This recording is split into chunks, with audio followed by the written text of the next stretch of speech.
Elvis, the entire audience was standing. Yeah. At this point, everybody in the audience, maybe it's just dawning on them, right? Yeah. What's starting to happen? Yeah. Well, what they're seeing, obviously, is this gigantic Can't screen. believe what's happening. How did you know when to start? I mean, Well, what dictated I all kept that? marking. My mark was, see, the click track didn't start until we got to the last chord. And if you notice, the last chord's held a little longer because I might have got there a hair too soon.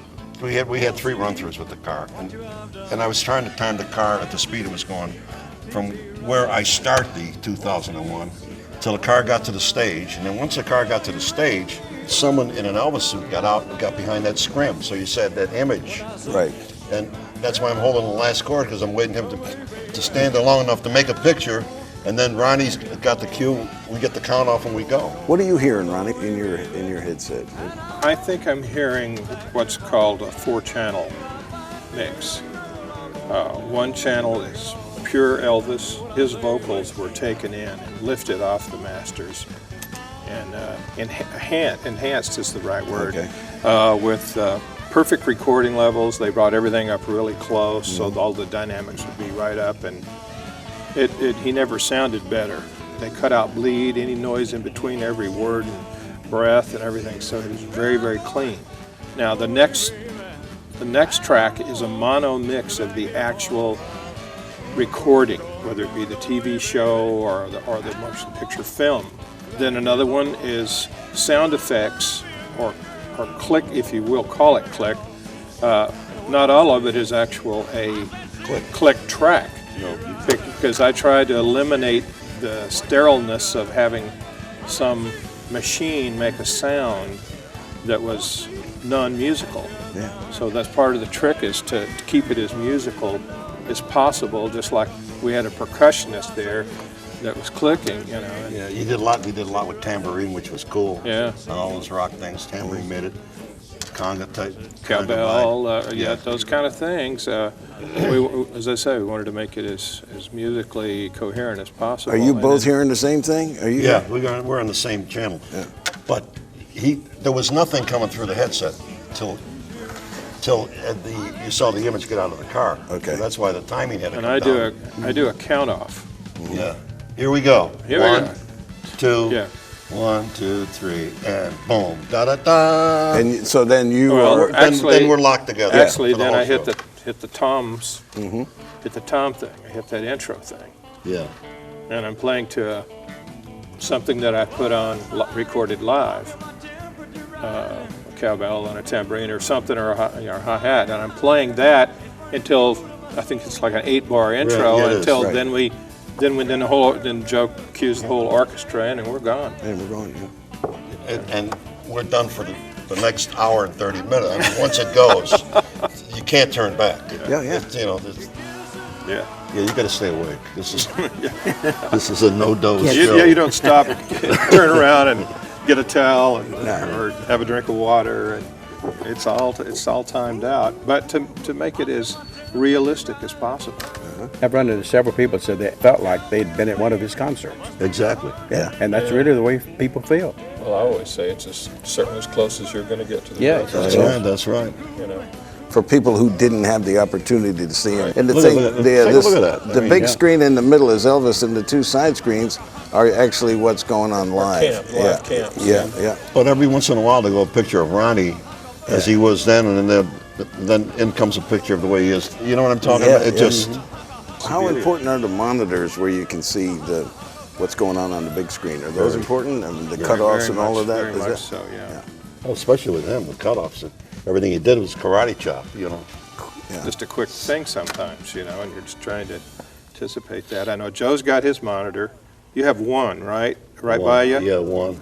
And I have one right set down in the drum set, so I could see it kind of above the snare and the toms there, so I don't have to look too far. And then there's 2 out front that I can look to either side of the set and catch, because I can't see the screen. I mean, I'm driving the bus up there, so I have no idea what's going on up above me. So That's wild. You know, Elvis did a lot of things that Ronnie used to catch, you know. I mean, it's like playing for a dancer, yeah. really. Cool. We try to keep all of that in it, you know, and we tried to keep just so everybody knows this, we tried to keep as little of sterilization of rigid clicks and things like that. We tried to save as much as we possibly could to make it sound as exact as the original concert did. And that's why I and Joe and I are the only two guys that hear any of that source. Everybody else is playing to us. The orchestra's playing to his motion. The rhythm player, the section player. All the guys in the TCB band are listening to me. Right. Yeah. All the way down. And then the singers, we're just, they're listening to us. They're listening to the whole thing. We depend on you. Yeah. Strictly. Yeah. So. Well, as we watch it, it's good to keep all that in mind. And now we can watch it with a different... Yeah. I remember the last show, one of your guys, we were doing the gospel section, said, get rid of those clicks because I can't sing to them. I said, you get rid of those clicks, there was no show. I don't know. It's true, remember that? Well, yeah.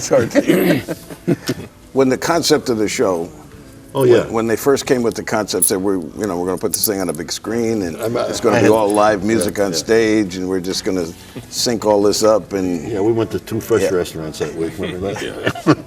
Anyway, we're doing this whole thing and I said to Ronnie, I said, well, it's going to be weird because I hadn't seen Ronnie in a few years, but I said, I haven't seen these people in 20 years, 25 years. I said, all these old folks are going to walk in. All these old people. All these old people are going to walk in. And I mean...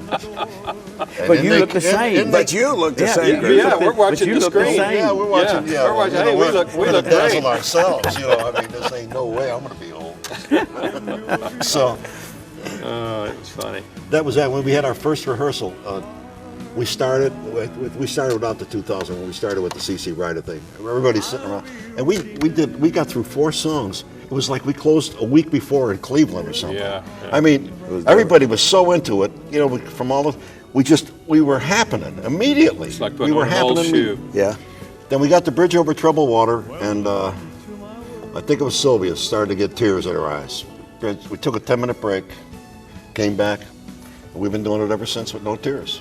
And it's an exciting show. It's Well, also for background purposes, Joe and I went down to Memphis and went into a post studio, and we worked for a week, wasn't it?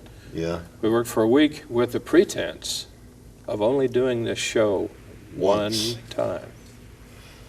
In other words, we didn't have the time to sit and make it as perfect as it needs, as it could be. It really needs to be.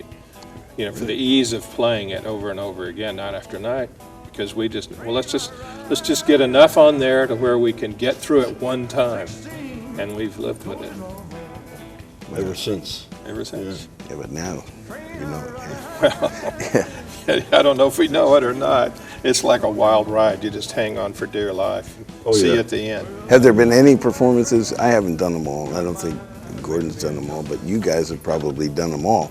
Has there been a night when it didn't work, when you had to catch up, or you had to start again, or what?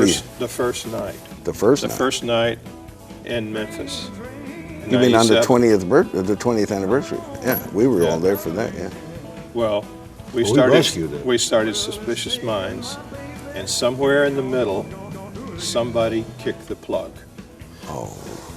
Kicked the plug, and all the power on stage. It wasn't just an amp or a light, it was all power on stage went out. So the screen went dark, lights went dark, sound went dark. I think they had one emergency spotlight, I think. And I started playing a solo because somebody had to do something. We couldn't stand there. But the solo was in tempo. Well, yeah.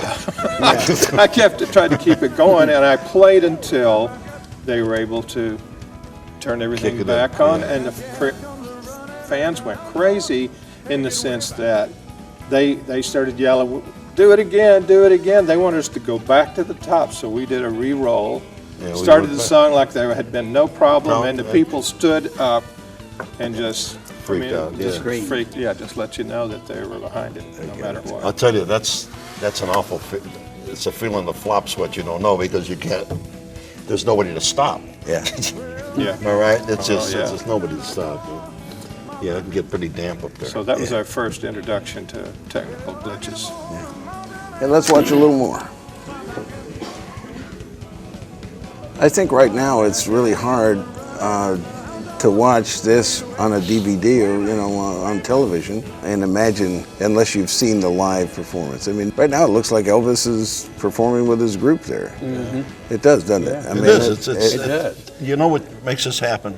The energy is the same as it used to be because you got the original cast. That's what makes the energy makes it show. Yeah.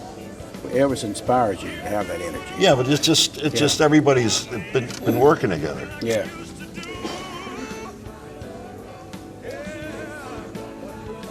That's Sissy there, isn't it?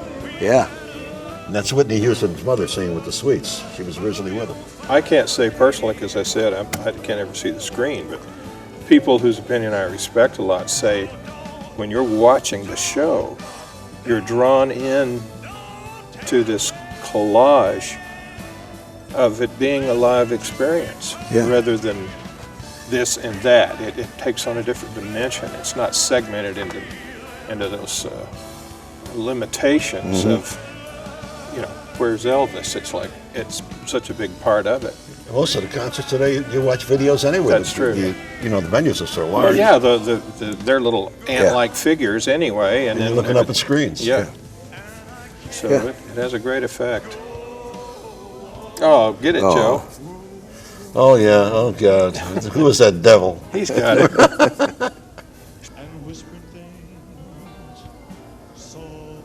Now, tell me that don't look real. That is real. That's for sure. That's what you think of it as being real. What about sharing the stage with a guy like Elvis? It's a memory that I'll never forget. Yeah. To be on the stage and 25 to 50,000 people out there screaming is just unreal. What about the early days, Gordon, when you used to go out and do like the what do they call them, Louisiana hayrides and all those? In Texas, we had 35, 40,000 people out in front in a field, out in a stadium. And it was the same thing, right? It just the same screaming and hollering in all directions. In Kansas City, they broke through the lines and got to us. And Elvis turned around to us and said, "Everybody run for your life," and we did.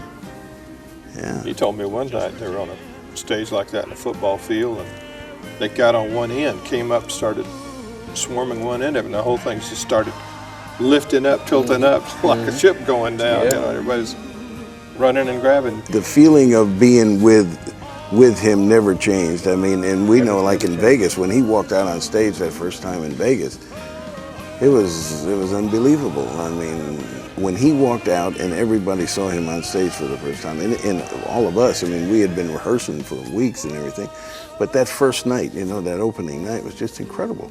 The feeling that people are in awe of him, and when he walked out, it was that people, that some people could faint at just the very sight of him. It's amazing that the presence he had. Everybody else, you could go see a show, but when Elvis would come out, it was a happening. Yeah. All the markets you play was a happening. People would come and motorhomes and all kinds of things. But, Asheville and those places, it's just unbelievable. Yeah, we see everything from grandkids to grandparents. Yeah, he had three audiences come. 3 audiences. And it's remarkable what we're doing with this show. Is that, Ronnie, first time we went to England, maybe 5% of the audience was under 35. Now it's 40 and 50% is under 35. I mean, it's just growing and growing and growing. Yeah, they're rediscovering it. It is. And he always wanted that second show to be just as good as that first show. And he'd work his head off to be sure that second show. My wife and I called several his first shows in Vegas. He said, you got to come back to the second show. That wasn't no guy. I said, are you good? Are you kidding? That first show was wonderful. He said, no, but we had tickets to other shows, so we didn't go to the second show, Oh, yeah. Well, The second show, yeah. The first one was dinner show. it was dinner. That was a could hear yawning waiters- contest. You Just get hear this waiters over with. dropping It couldn't have been any better, somebody's though. steak out there. Yeah. Clinking, laughing, and it just wasn't focused. The second show was only drinks, right? And so the people would come and sit and watch. Yeah. It was more of a concert. It was more of a concert. So we look forward to the second one. And not to mention the fact that for the first few years, we had 3 on the weekends. Yeah. Oh, I forgot about that. Yeah, That's right. Remember? Yes, they put in that extra show. They Yeah, throw Labor that Day weekend was one of those killers. I 2 think days in a row with 3. Yeah. I mean, you come up today. They do an hour, 90-minute show, and they can't work for 3 days. I have to rest. Rest? I mean, what is this? Yeah, this guy. Of course, when we first started, we only did one show a night. you know, in the 50s, 60s. Only did one show a night. I think two shows a night was too hard on him. It was really hard, especially the way he Well, worked. it is, yeah, when we he toured. worked, the energy that he put out, 2 shows a night was rough on him. I think Especially that's, 3 shows a night. well, yeah, in the later years, he Yeah. made a deal that he's only do 1 show a night in Vegas, just as we did when we toured. You know the funny thing about Las Vegas is that December was always a slow time of year. The town would run to maybe 18% occupancy in the hotels. The year that they brought him, when it brought him in one year during that, just before Christmas time, I think it was from Thanksgiving to the 19th of December, the town's occupancy went to over 80% in the hotels. We'd see it when we drive in. The traffic in the town, just the busyness overall would be just real dead when we'd get there. It seemed real quiet, and then that 2 days before it was opening night, it's like somebody opened the floodgates. It was amazing. People in The their effect. reservation line the night before just to see if there was any cancellations. Yeah. In Vegas, when he was, you know, down there shaking hands with people, some people slipped the ring off his finger. Yeah, that's when you put the tape on. Yeah. This is Hawaii, isn't it? That's Hawaii, yeah. Sweet inspirations. Sweet. Then and Going now. back to the, The people that get a chance to see this footage are really seeing him, in my opinion, at his best, because his live performances were where he really excelled. You know, studio was, I mean, did some wonderful recordings, obviously, but he was hard to control in studio. Felton Jarvis used to pull what little hair he had out, trying to get him just to stay behind some flats and he just wouldn't. He wouldn't do it. stay on- he wouldn't stay on mic. He wouldn't stay on No. mic. He'd wander around. Yeah, he'd Yeah. grab the Yeah, microphone. wander There's this around. really, several $1,000 microphone. Didn't matter. He'd just pick it up off the Especially if he didn't stand. want to sing it. Yeah. Right. He'd yeah. get just as far back as he could from the mic. He'd get just back to the wall. And they say, Elvis, you've got to stay in. You got... No. Can He'd you grab do it. He'd come stand over, so he could sing with everybody else, or stand in front of the drums where he's comfortable, Yeah. where he could feel, not just hear on a headset. So he was a very impetuous guy like that. It was real hard to control that. So he, as I said earlier, he was a purist. He really believed in the art of recording, and that's what they have here. They recorded a live performance, Yes. and that's where he's at his best. Did you realize that when you were doing these things in the studio the first time that they would last that long and that these songs would ever? I mean, some of these. Never dreamed they'd be around this long, and we still getting paid for them. Yeah. Can't believe that. Disney used 5 of them last year. Really? He never dreamed they'd be around as long. At the end of All Shook Up, I didn't do one of the AAs quite with him. And I said, hey, I didn't do that last AA with you. Of course, in those days, you had to do it over. Yeah. He said, oh, if it ain't sober, then it ain't going to sell no way. So, and that's really the way he felt. Yeah. Yeah. One of the funniest recordings was how I'd Have a Blue Christmas Without You. And he didn't want to do that recording because Ernest Tubb had a big record on it, on Decca, and he didn't want to do that recording. He told Steve Shows, I'm not going to do this. And they said, we made a deal on this song, and you're going to do it. Every time he'd step up to the mic, Scotty played the introduction, he'd step up to the mic and say, I'll have a blue Christmas without you. and of course, the engineer said, you can't say Christmas that way. People think you're making fun of them. Every time, same thing. Yeah. I'll have a blue. He said, he told us to make it as ridiculous background as we could make.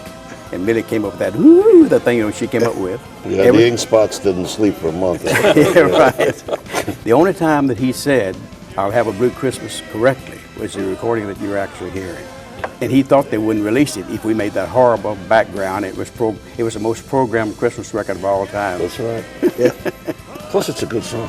Yeah, I think it is. Yeah. Blue Christmas. Well, you can hear the way he plays with lyrics even during this show. Yeah. He'll get something clicks in his mind. And it might be a little shady and Yeah, some of it you can't. Yeah. Yeah, but he'll say it because that's just the way he was. He would. Just anything. 'cause Even he in the loved to studio, laugh. he would. Oh, yeah. And then, of course, you'd have to do it over. Oh yeah. But he'd laugh for the joke of it. See, 'cause Yeah. Yeah. He always wanted. He made fun out of everything he did, and just had a good time. And I think that's the reason his music has been around as long as it has. Oh, I love James's hair. JB. Ronnie Look at there. that handsome No, devil. speaking of Yeah, right. Mr. Joe Kershaw. Joe Kershaw. Kershaw. Oh, look. Yeah, he took all the Italian away from my life, Kershaw. Hey, Ronnie, you got to tell them about how you put the solos in here. The first night I heard you guys do that, it blew me away. I just took the song and re-recorded it, you know, in Pro Tools, as they call it, you know, with an apparatus that allows you to duplicate the verses and the choruses, and just kept doing it as many as we decided on doing. So I stacked them in a loop together. You know? So it allows us to actually go off to be able to play the solos. So the solos are live. When you see the show Yeah. live, The solos are live. Solos are live. Yeah. And how do you get back on track then? I listen to it. I have to listen. Yeah, for him to do a drum solo like he does, because he's not listening for the track and hoping it's correct. He just goes straight on. And every time he makes it, I applaud. Right? You've made it every time so far. So far, Yeah, there he is. That's much. Now here's where we're going to come back live again. Genius at work.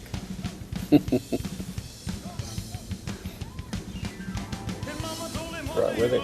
And the gliss on the piano, is just everything Yeah, comes, yeah. it all comes together, right? Exactly. But that's what makes a show real, Joe. Yeah. This is a real show. Yeah. The music is all live, the backup singers, and Elvis is on another planet. And everybody on everybody on stage is aware of his vibe. That's what, you know, there's a vibe going on there. Yeah. When we first started in '97, it's just a little small thing, but Yeah. I have a different colored drum set.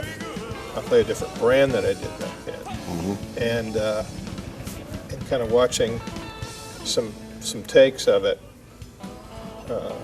from the cam shots. I'd look up this drum set and I'd look at the cam and the red drum set. So I got on the phone and I called the drum company and said, let's make some blue drums, you know? Yeah. Sparkle like the other ones. Like the other And ones. they Right. did. And they did? And they did, yeah. That's 69 when we opened in Vegas. He looked good, didn't he?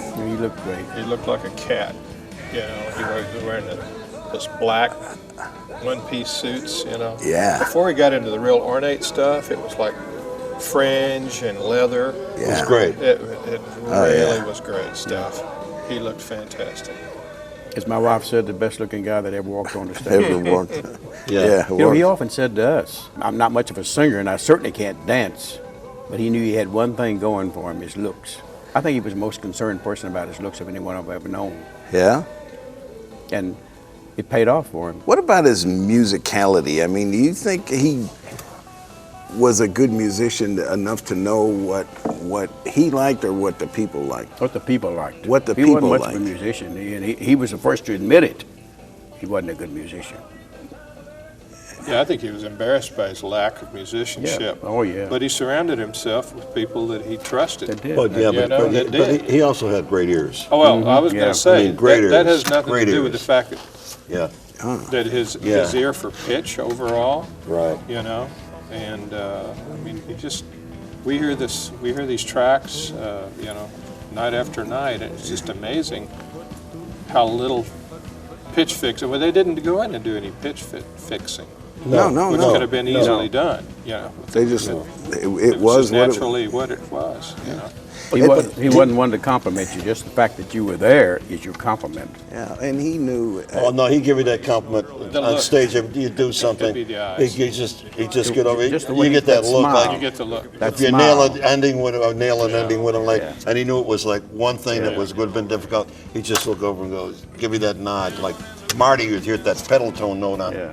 Love and feeling. Love and Feeling. And when he says yeah on that, he's talking to the bass trombone player. Yeah. Yeah, he says yeah, Marty. Yeah, That was your compliment. Yeah, I mean, That's right. and that was he loved. Yeah. Who else would carry a third trombone player on the road but Elvis Presley? To hear that pedal tone, nobody else would. You'd look for a lead player, wouldn't you, Ronnie? Yeah. Yeah.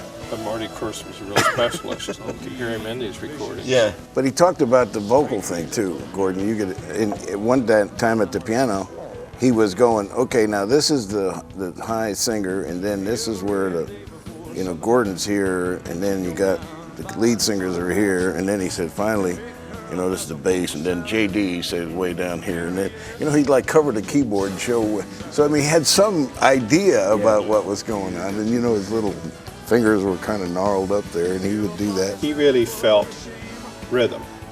His rhythmical singing. Who could ask for anything Yeah, more? right. Who could ask for anything? I mean, I learned, you know, from having to depend on everything that I'm hearing and doing these things, I had to learn to depend more and more on the solidity of his vocal track.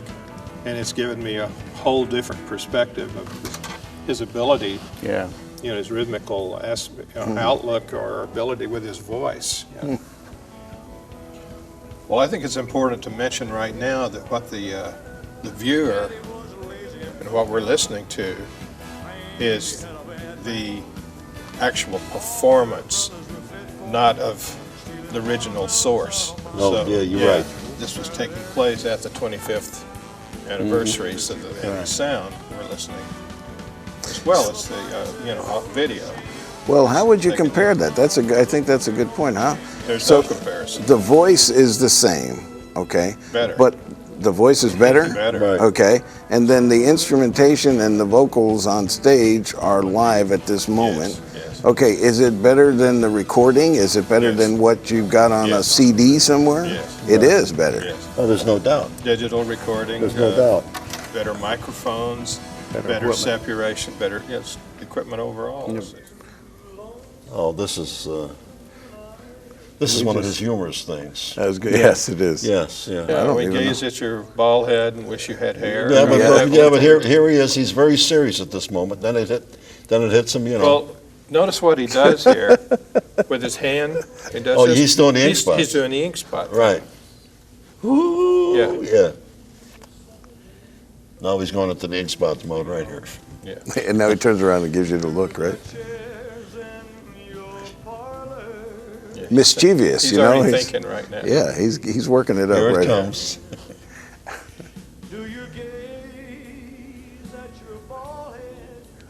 Your bald head. I don't know. I'm glad they didn't do a close-up on me at that point. But his range is great too, wasn't it? I mean, he could sing up with a tenor singer, and he could. always loved He the could bass sing singers. Yeah, he he used to sing those religious songs with us and sing all four parts All the and parts. sing them well. yeah, he loved that. Yeah, he loved to sing the bass. He'd sing the bass for a while. It's a baritone, second tenor, and first. He goes with you. Ray asked me, "What do you do?" We tell on the stage, "What do you do? What would you do when you get on your part?" I said, "Get off of it." Yeah, Let him have it. yeah. We started working with him in '56 when RCA signed him in January of 1956. Did over 500 recordings with him. Whoa. Colonel Parker called for us to go to Vegas with him, and we had so many sessions we couldn't do that. I've always regretted it. He called the Joe Mascale's group, Imperials. Right. You fell out about 3 years, didn't you? Yeah. So then he called J.D. Sumner to the Stamps. We thank you for not going to Vegas because we had a good time, enjoyed it. Oh, I know you did. We Well, look at the appreciate bright side. It gave us Joe Mascale. I haven't decided whether that's been good or bad yet. I'll find out. Yeah. That's funny, you know. Our dressing rooms were downstairs at that time the International Hotel, and you open our door and we could see Elvis's door, you know, across the hall. And there was an elevator that came down to the dressing rooms, and it was always interesting to see what movie stars, Yeah. I mean, All the wasn't celebs, it? All yeah, the celebs that would come down to, you know, after the show to greet Elvis, and it's amazing that everybody wanted to see Elvis. Yeah. Well, it's just an interesting moment to talk about that little mischievous thing that he would do. Yeah. From time to time. He decided, instead of going up the private elevators out the dressing room and up to his, he decided he's going to walk out through the audience and exit the hotel, go right through the casino and the whole thing. Yeah, yeah. And I happened to be walking out at the same time, and he had, I think, only 2 or 3 of his guys with him. I don't think he had any hotel security at all. And it was funny because I could see him way over out of my peripheral, you know, and I heard a little something, and I looked over, and oh, there's Elvis and the guys. Then I realized that in seconds, What's he doing? panic was starting to happen. These women were starting to scream. People were rushing around, you know, because it was a full full casino. Yeah, So well- I go over to where they are, and we all lock arms. We get kind of like in a V shape and escort him out because people are grabbing at him. Oh, yeah. Yeah, because that exit went right by that ladies' right room, and by the the line ladies' after the room, show would and the be women were horrendous. just- Yeah. They were just That's pouring right, yeah. over there. So it was a funny moment. And And he's laughing the whole time. Yeah, oh, he laughed. He loved it. He thought anything like that was Well, he funny, did and it it was purposely. funny. He did it Yeah, purposely. It He did was funny. purposely, yeah. I remember one time a lady reported, which they didn't have very many in our days, that were allowed in Right. to him. But this one, and she said, "Well, you know, I'm an admirer. I like him, but he don't knock me out that much." She said that to us before Elvis came in. When Elvis came in to the room, she froze, could not say one word. And of course, he was the kindest person in the world. He was so sweet and so kind to people. He said, "Well, ma'am, can I help you?" Tried to break the ice with her, but she just froze. After Vegas, we went on some dates,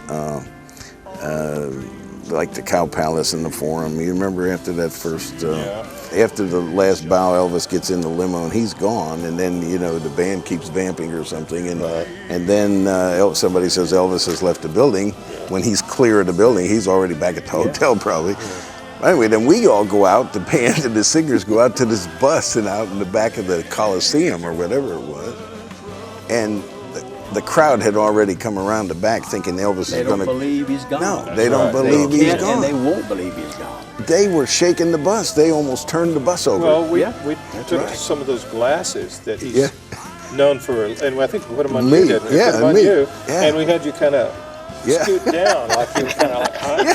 And they were jumping up the bus, and then they started rocking, and they were going to turn They the were bus gonna- over and get you. Yeah. You know. They- Finally had to get you to take the glasses Take the off. glasses- All he had to do was sing, and they Yeah. go No, on. I had to sing. I had to go down and wave at him, say he is not.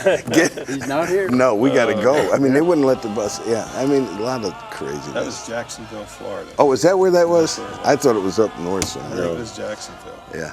It's all a lot of pleasant memories, isn't it? Oh, it is. It's great memories. Wonderful. And I'm glad the fans are getting to see this. It's a great thing.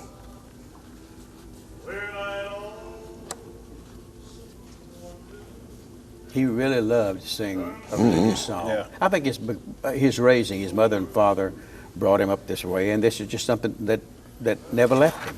This is working without a click, working on his bricks. There's no clicks here. I think There's it was no a clicks on reflection this. of No, his faith, of his beliefs. Yeah. You know, and It never left him. no. Clicks come in here.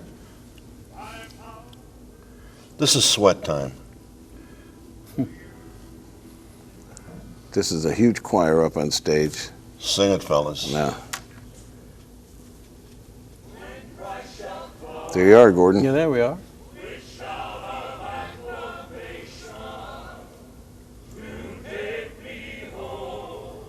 Yeah, that's where the clicks come in. Yeah, now, when it goes to tempo, right? Yeah. And the range he has on this, he's singing like a Oh, 8 yeah. flat or Oh, something on the yes. end of this thing. I mean, it's amazing. Yeah. Yeah. People don't realize what a great singer he was. He was a great singer. Yeah, this is, I think over the years, I think his karate training, learning how to breathe properly, really helped his control and keep his voice powerful. You're probably right. but it's also, I think, he was fearless. He just reached Well, he up there and went did it, for right? Yeah, he went just- for it. Yeah. Really. Gordon, you guys look good. For old people.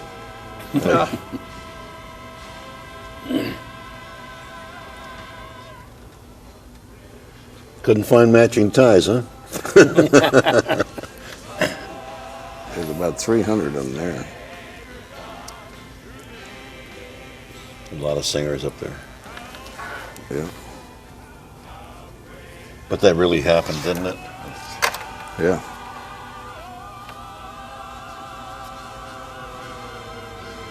It still hooks on JD's, down to the thing, right? That slide down. Yeah. Ray Walker still does that. Does he do it? Yeah. Yeah. You know, not all the time, but occasionally Yeah. when we sing that song. Hey, you know, we're lucky to know- be associated with all of this. Yeah. You know, really, Right. really, Yeah, we are. very lucky. the people in Europe go crazy over Trilogy. It's not even it's an American phenomenon, and they love it. In Louisville, that was the second tour we did, right? The second tour with Elvis the concert. I said to Ronnie, the show ends with this. I said, why do we have to go do Can't Help Falling in Love? This But I is said, the ending. was that, everybody's standing and screaming, and what do you want to end with, you know? But we kept going back to Can't Help Falling in Love with You, which is okay, but, you know, being from the theater, I always felt it should have been the other thing. Well, So did you, right, Brian? Yeah. Don't leave me out there alone, Ronnie. Oh, no, it's Hurry. So So, you thought Trilogy was the final. It was the final thing. Yeah, I you mean, know? it was like you got to do an encore. What do you after follow that. it? What do Yeah. you follow it with? Yeah, you don't know where to go. No. Can have fallen in love. He Yeah, said, it was a signature good night kind Yeah, of a good thing. night. Yeah. You know, it just Wise men loved- say, Yeah, da-da-da-da-da. yeah. the It's night just that the we did final that, thought. the night that we recorded that, he told us about meeting Priscilla in Germany. He said this song will always be very special to me, Good. and you know, and it was very special to us because that was the night that was the first night he'd ever mentioned Priscilla to us. Yeah. And you know, he said this pretty little girl I love and all that kind of carrying on. You know, it made it very special. Yeah. That's Hawaii. Yeah. I said to the guys on that show, the orchestra, the first time anything ever went around, I said, when I dropped my hands tonight, this is all going around the world. What a feeling that was. Yeah. Many millions. Yeah. That was a big thing then. I mean, that was one of the biggest events that ever took place. I don't think it had ever happened Yeah. before. Satellite. Was it satellite? No, it was the first satellite show to Live. go around Yeah, the live world. satellite, yeah. To go around the Live world. The first rehearsal of this was at the Hilton, right? We took this, we went from there, we did a one-nighter in Atlanta, Georgia. And when he got into I Wish I Was in Land of Cotton, the audience just started with their cat calls. It must have been 30, 40 seconds before we could continue. They went, they really did a number in Atlanta on this. Here's where the place starts to really come apart.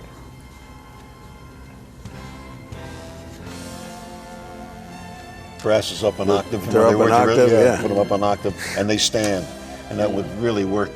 He loved when they stood up. Oh, he just loved it. The Come first on, time they look at did it. Yeah. Yeah, this is the end. The, It's like the Hallelujah chorus. You couldn't Yeah. keep standing. You know, you had to stand up. This is emotional. I think the people could feel his emotion. I mean, they're going to respond every time. Oh yeah. how can you not respond? Yeah. You know, you got Unless you're half dead, you have to respond. no. It's just the fact that it's him. Yeah, That's right.